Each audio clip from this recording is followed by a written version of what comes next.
Hello everyone, my name is Austin from Marin Acura, and today I'll be showing you guys a tutorial on how to use your Apple Carplay in your 2020 Chevy Spark.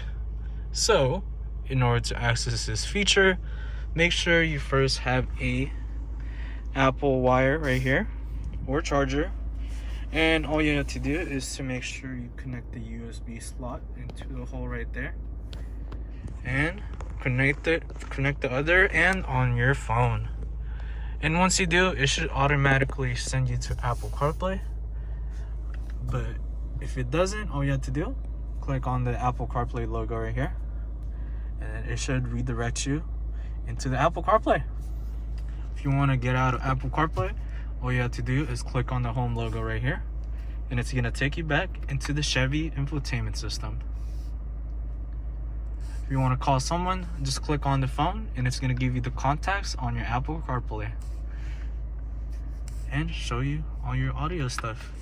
And yeah, that is pretty much it for this tutorial, you guys. My name is Austin from Marin Acura. Thank you guys for watching.